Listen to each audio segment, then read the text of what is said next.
friend. William learned to read more quickly than any other boy in Mr. Johnson's school. He caught up with the boys who had been at school for 2 or 3 years. Not only that, the long walk to school every morning was making William strong. Right through the winter he walked, day after day, and through the next spring and summer. Mr. Johnson's school met every day but Sunday. He gave his boys only a week's vacation at Christmas and another week at Easter. William didn't have much time for Mercy now, but Mercy was grown up and could take care of herself, he knew. It wasn't as if she were still a little lamb. When William was 10, a boy named Samuel White came to school. He was 10 too, but this was his first time at school. Mr. Johnson showed the new boy the horn book. He read Ab, Eb, Ib, Ob aloud to him. Then he asked Sam to read. Sam got all mixed up when he tried. Ob, Eb, Ob, Ib, he said. Down came the stick on his hand. What was that, boy? Asked Mr. Johnson. Now try again. Eb, Ob, Ib, Ob, said Sam. The stick struck him twice this time. Mr. Johnson called on another boy to recite.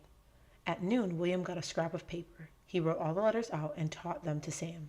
After the noon recess, Mr. Johnson called on Sam again. Now, Samuel, he said, listen carefully. Then repeat after me. Samuel didn't even wait for Mr. Johnson. Ab, Eb, Ib, Ob. He spoke so fast it sounded like Abibob, Babib, Bibob, Bobib. Mr. Johnson had the stick all ready to use, but he let it fall slowly. A surprised look came into his thin, sharp face. Very well, Samuel, he said. Very well. Quite remarkable, in fact. See that you keep it up. After that, William and Sam were great friends.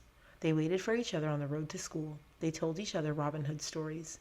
There were so many of these stories that no matter how many you had heard, there was always new ones. Do you know about Robin and Alan a Dale? William said. Alan wanted to marry a girl named Ellen, only some rich old man wanted to marry her too, and her father said she had to marry the rich man. So Robin and his merry men all went to the church and waited. And when the rich man and the girl got there, Robin came out dressed like a harper.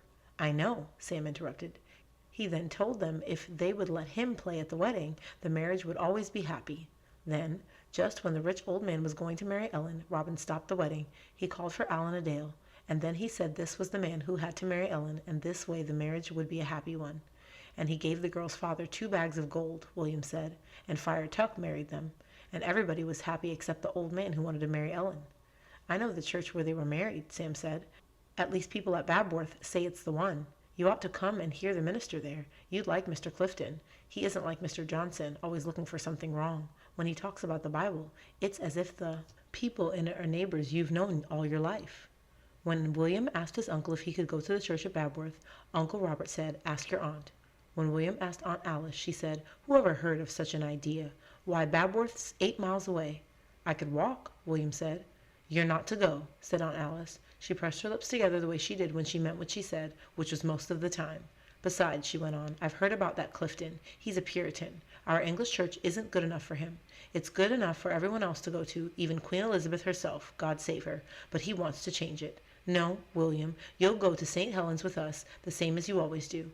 The next Sunday after church, Aunt Alice suddenly announced that Tom was to go to school whether he liked it or not. It's time you had some sense knocked into you, she said. Maybe Mr. Johnson can do it better than I can. Tom kicked at the rushes on the floor and said he wouldn't go, but in the end he went. The next morning he walked so slowly that William had to keep saying, hurry up or we'll be late for school. I don't care, Tom said. I don't care if we ever get there. You can find the way yourself then, William said. I'm going ahead. I'll tell my mother you wouldn't walk with me, Tom said. Go back and tell her now if you want, said William. I'm going on. Of course, Tom came running after him. He didn't dare go back.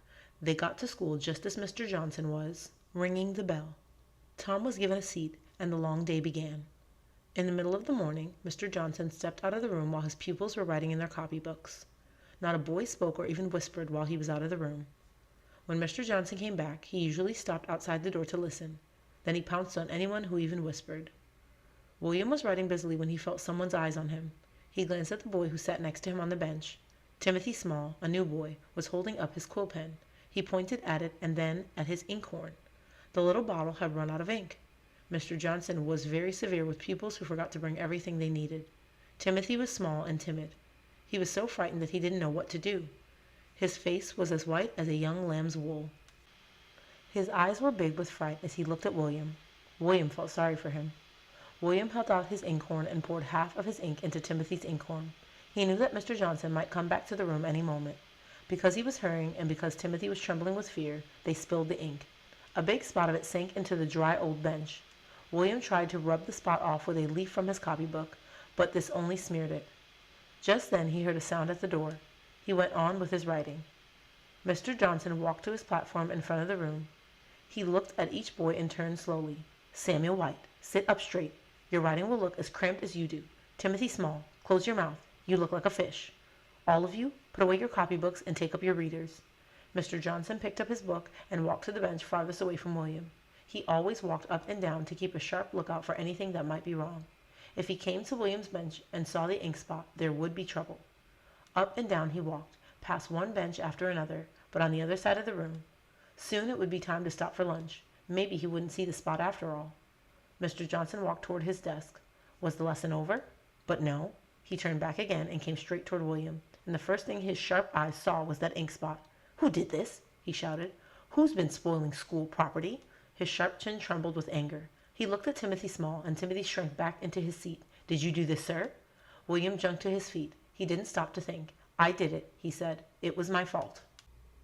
William took a good many strokes from Mr. Johnson's stick. They didn't hurt as much as he thought they would. He wasn't sure why this was. Was it because Mr. Johnson wasn't hitting as hard as usual? Or was it the good feeling inside him because he had taken the blame on himself and saved poor little Timothy Small?